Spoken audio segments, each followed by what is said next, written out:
Welcome to A Canadian Investing in the U.S., a podcast and YouTube channel focused on Canadians buying real estate with host Glenn Sutherland.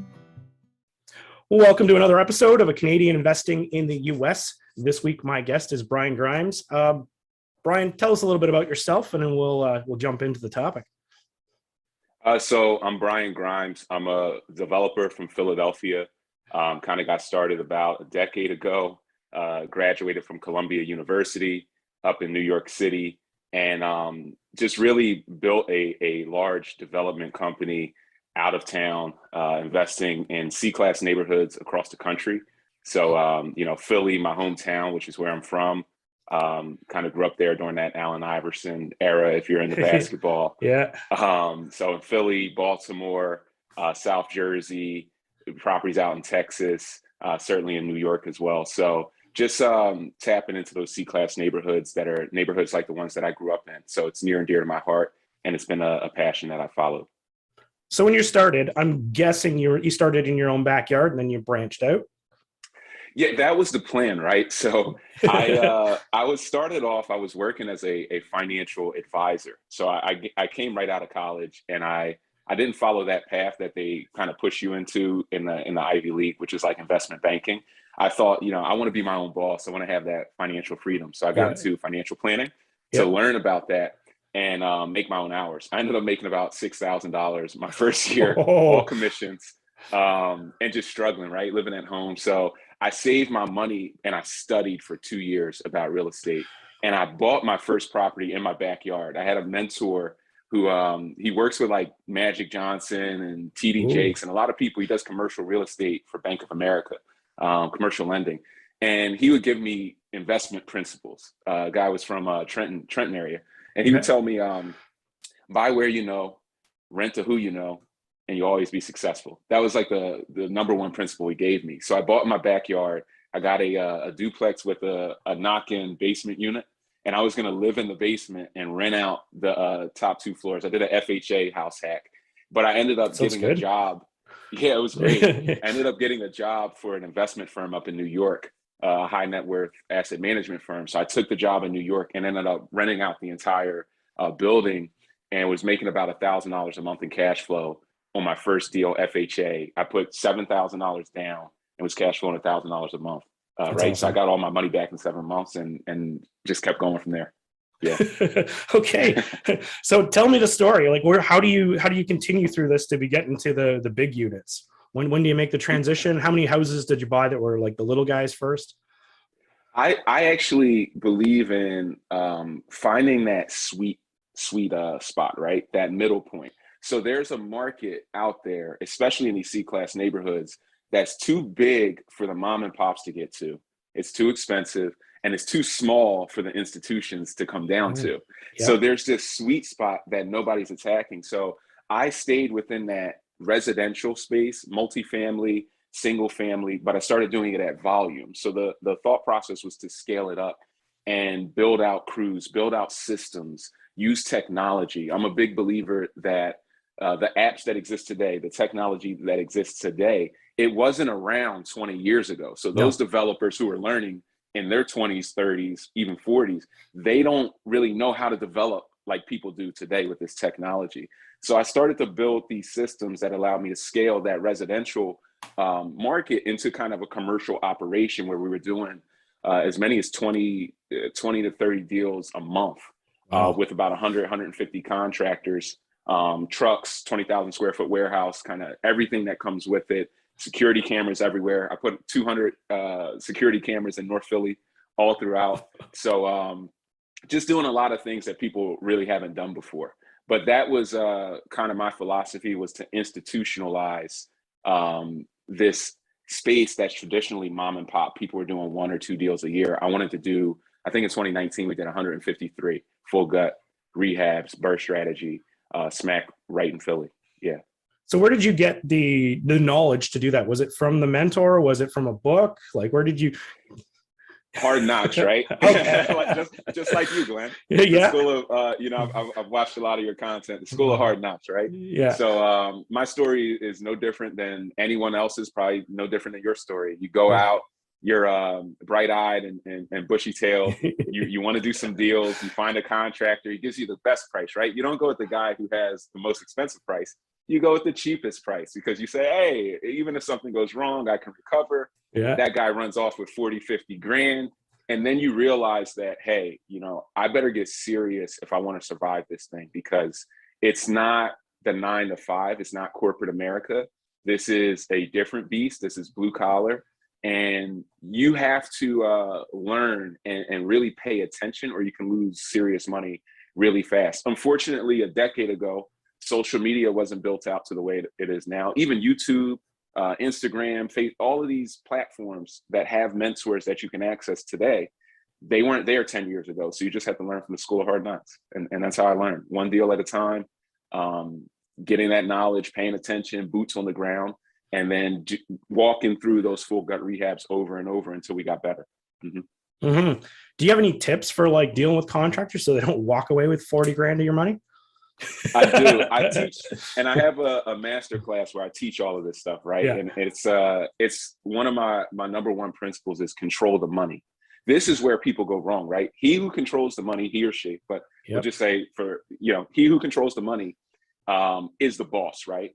So if you go and pay everybody, even the subs, I'll let a GC come in and they'll say, okay, here's the bid. Here's what we're paying everybody. I have to know what everybody's being paid. And I'm going to pay everybody. I'm going to control the money throughout that project because then I'm the boss. Because there's this psychological thing. Whoever's paying your check or signing that check, that's the boss.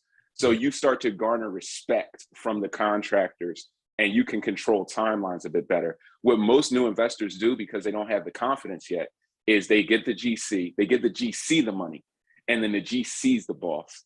But the problem with making the GC the boss is GCs aren't necessarily good asset managers, right? They're good contractors, but that doesn't mean they're good at managing money. This is a whole different discipline. And I learned that from kind of being a financial planner and managing money for millionaires. It's a different discipline. Yes. So you don't want to give your money to GCs because you don't know what type of money manager they are. And what I've seen more times than not is it's not malicious when GCs run off with money. They're truly just bad money managers. They don't see it coming. And they wake up one day, the money's gone, the project's not there, and they don't know what else to do but run. So it's a bad setup for everybody. Everyone's more comfortable in the long haul if you control the money. You'll be happier. Even if it goes wrong, you are in control and you can recover a lot faster. That's interesting. And so if you're paying everybody, all the subs, you also have to pay the GC as well. So you know exactly. And how do you, because normally when I'm paying for certain pieces through the job pieces that are done. So if you're paying in pieces, you pay like a certain percentage of the pieces to the GC, or how do you pay the GC? Because because of how I built out my company, right? I built it out organically, contractor by contractor, and I started to pay guys by the day. So I wanted to understand the cost of labor, and I break this down in my 100 Keys Masterclass. I show you what a plumber cost, an electrician cost, an HVAC tech, a helper, a skilled guy, a semi-skilled guy. I show you what everybody costs. So I could sit down with the GC and say, okay, so you're going to wire the house. Well, that's going to take 2.5 days to rough in, a day and a half to finish. How many guys are you going to use? Well, I'm going to use 5 guys. Okay, you're going to use 2 skilled guys and 3 helpers. I know exactly what they cost roundabout. That's what you're paying them. Here's your overhead. I don't have a problem with guys making money, but I already know the game so well, and I teach my students that that knowledge and skill set that we can sit down with the GC and actually break out their profit. It's not about them making money. It's just about everybody being on the same page, because when those draws are coming in from the hard money lender, we just want everybody to understand how the money's being made, everybody's getting paid, and everybody's on the same page. We're a team. So I don't allow my GC to sit on an opposite side of the table from me. Like, oh, don't worry about what's behind this veil. We're together in this project. We're going to win together. We're going to lose together. And that's the only way we could scale up to do, 20, 30 deals a month, is if we all are, at that level of understanding. So it's kind of more of a relationship building exercise, I'd say, than really stepping on toes or trying to cut out their profit. I want everybody to make money. Cool. Yeah. So say you're someone who wants to go from doing, 2 or 5 deals a month up to the 20 or 30 mark, what kind of systems should people be getting in place? Is it people? Is it software? What should they be looking for? It's a combination of the two. I say at a bare minimum, when you're trying to make that scale, one of the biggest barriers is theft. It's materials are everywhere, right? So when you go from doing one deal, you buy your materials, you stuff them in the property, the guys put them back together, and that's it. It's pretty simple. Even at 5, you can kind of do that. When you get to 10 to 20, materials are flying everywhere, and it's hard to keep track. It's very easy for a bad egg to come in and over order and take that material off site and go build their own project. So having a tracking system in place, like I bought a warehouse, and then I programmed out an entire inventory tracking software system. So it's something I talk about as well with my students. But we preach that, track every screw, every nail, and you have to learn what every screw, every nail is. Once you put together 5 properties, if you're doing that monthly, you should generally know what goes into a property on average, especially if you're full gut rehabbing, right? Yeah. So doing that. The second system is you need security systems in place. You need cameras for 2 reasons. One, there's break-ins. I just got an email the other day saying, somebody fired a contractor and they got mad and broke in and destroyed. I mean, they totaled the house, right? But they didn't have any security cameras in place. They weren't one of my students. Because my students know. I put the security camera in place not only for a break-in from somebody in the neighborhood who's watching your contractors go in and out with materials, but from your own people, because you don't know who's having a bad day or who has a bad theft habit. So you need those cameras on your properties. You can get Arlo cameras. You can get Wise cams. The Wise cams cost $25 a cam. You have a smartphone application you put right on your phone.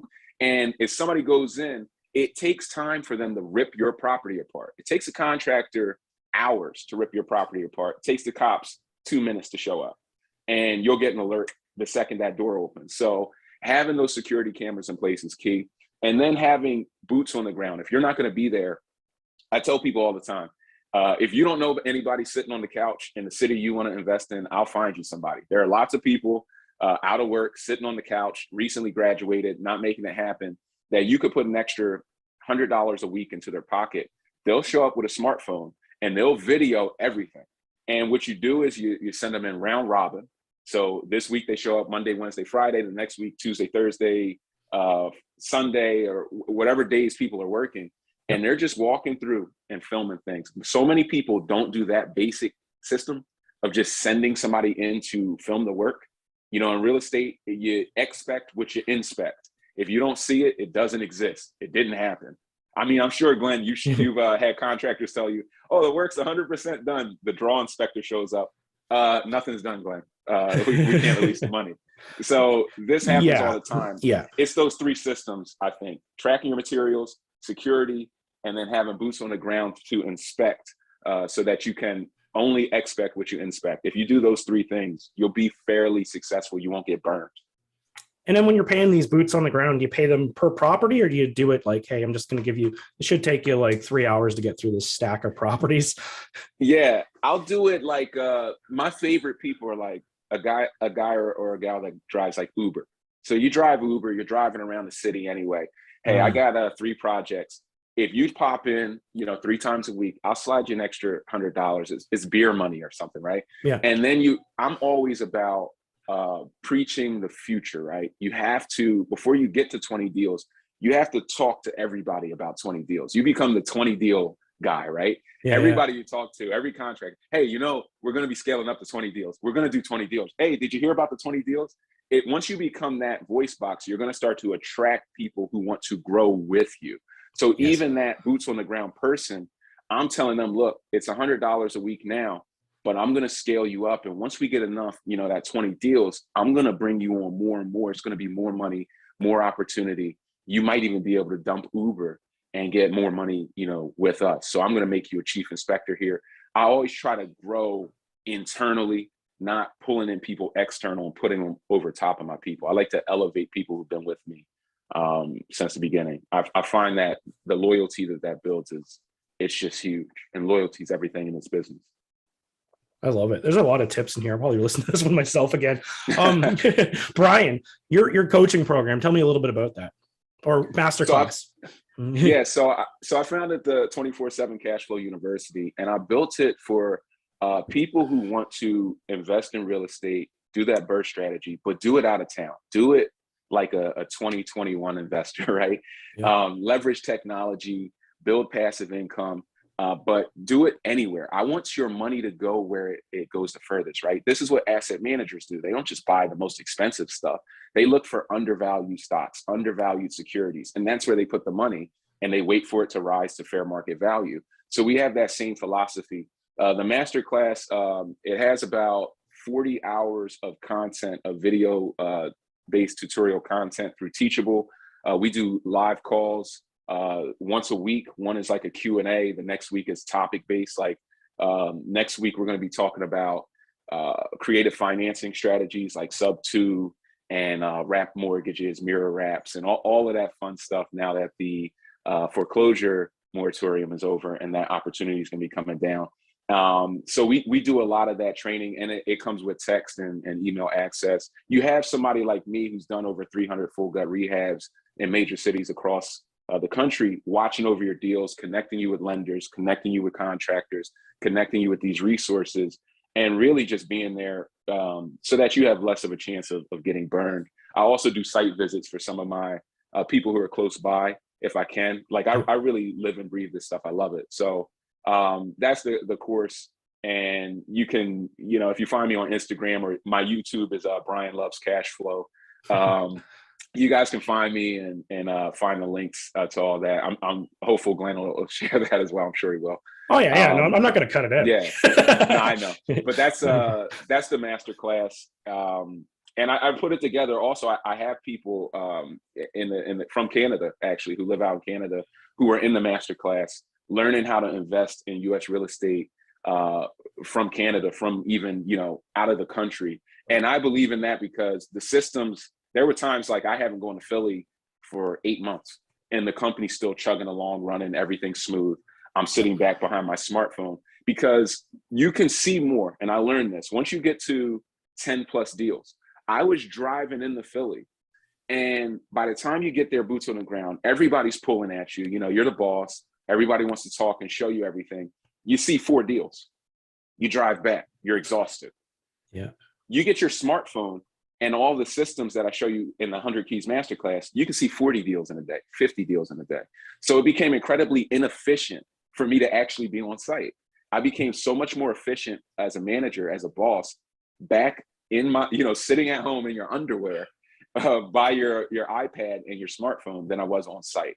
And once I found that, I said, I got to teach people how to do this. This is incredible. That makes a lot of sense. I'm literally just rereading the EMyth right now. And it's all about separating yourself and pulling yourself back out of it, because you get drawn in, where I think most of us are technicians. We get pulled into doing the work and being there. And yeah. I mean, we love it, right? We're real estate-aholics. We should be in a group together. But we love it. So going out, it's part of why we got this far, right? But you have to, as you elevate, you have to step back and be what your company needs, not necessarily what got you started. Yeah. Awesome. Besides what you just gave us for the your contact information, is there anywhere else that they should find you? Or is that's where we should be going? On Instagram, you can find me it's at 247 Cashflow University. YouTube, Brian Loves Cashflow. You can email me at Brian at 247cashflowuniversity.com. That's the best ways to find me, right? I'm on Facebook as well, Brian Grimes. You can find me there. We have a private Facebook group, but I'm pretty easy to get a hold of. If you go on my Instagram, you can text me. My cell phone number is listed there. You can text me with questions. You can inquire about anything. I'm very easy to get a hold of. That's great. Thank you for coming on the show, Brian. I really appreciate it. There's a lot of value here for people. No, I appreciate you having me. Some of my students from Canada, when I told them I was going to be on a podcast, they said, "Oh, Glenn, you're going to be on with Glenn? I said, yeah, you guys, he said, Glenn's the best. Glenn's the biggest podcast for real estate in Canada. So it's amazing. I don't know about that, but it's getting popular. No, they swear, listen, they swear by you. So what you've been able to produce is amazing. You're helping a lot of people, and I appreciate you having me. I'm honored to be a guest. Thanks, Brian. Appreciate it. All righty. Thanks, Glenn.